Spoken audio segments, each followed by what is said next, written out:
So we got a call last night from the homeowner who said that their generator had been running on and off throughout the whole day yesterday. We had just completed a service on the generator. There's not much that we could have done during a routine maintenance that would have caused that type of issue. But listen, things happen, right? We clean everything in and around the generator. There were a lot of ants here, so our tech did treat the area and cleaned everything up. Could he have bumped the wire? Sure, absolutely. So upon inspection, and we'll go through it here, we found something interesting. Even though this is a model number 5875 generator, which is a 20 kW Nexus board, this serial number was early on, and what that means is this board is Rev B. If you can see that part number right there, 0H6680, B as in boy. The most current one is D as in David. This board is a known issue from Generac, and they do have an update kit available, but the update kit would convert it to a D as in David instead of B as in Bravo. It's very expensive, unfortunately. So they actually don't even supply this controller anymore. I know what you're thinking.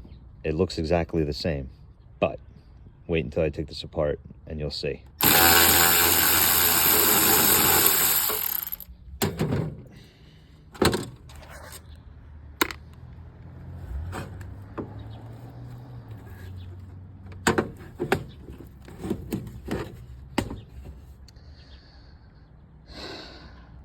That's for the mobile link, but look at these connections here.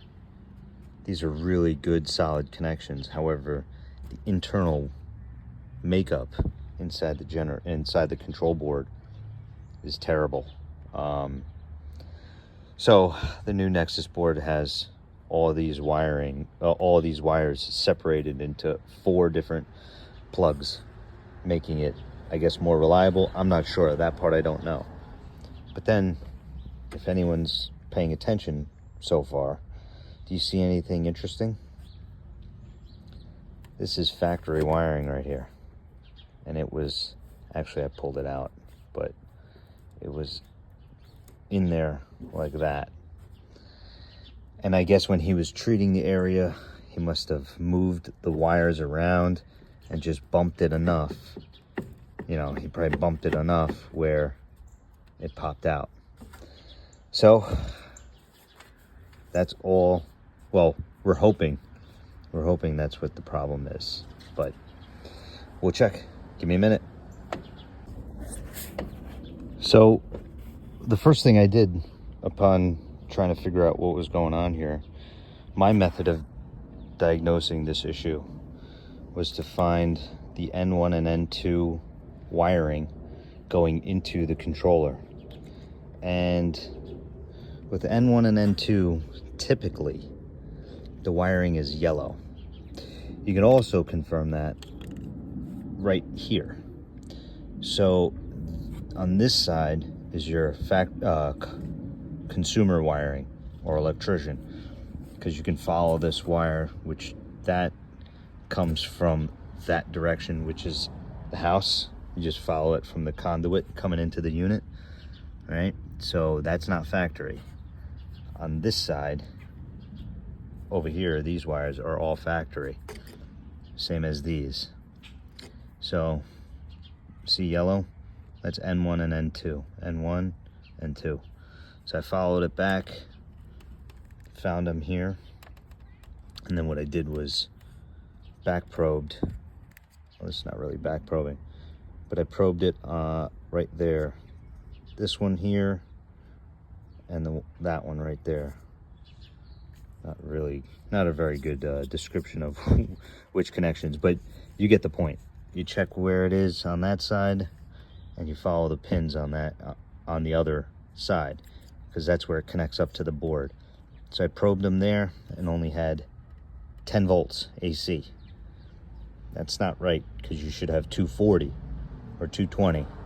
220, 221. Anybody who knows that movie will get a kick out of it. So I only had 9 volts there. I went to the transfer switch, checked my voltage there.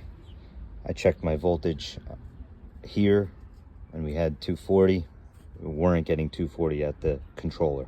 So the controller doesn't know that you have utility power. Anyway, put the wiring back here. I put the wiring back there, confirmed that we have 240 at these connections, plugged it back in. If you do have this board, you need a flathead screwdriver to get the clip off. So you take a flathead screwdriver from this side and just push it out a little bit and pull up. So you need 2 hands to put this back together. All right, so when you turn the board back on, you have to set the date and time and all that again. So just keep hitting enter and correcting the time, because it would be a little bit off while you're doing your repair. My suggestion is to always take the fuses out of the transfer switch when you're messing around with any of the wiring, because you can blow the fuses and, you know, it's easily avoidable. Take the fuse, put it back in business. Okay, so that's a good solution here. Didn't cost any money, just my time, which is priceless. Anyway, hope this helps. Thanks.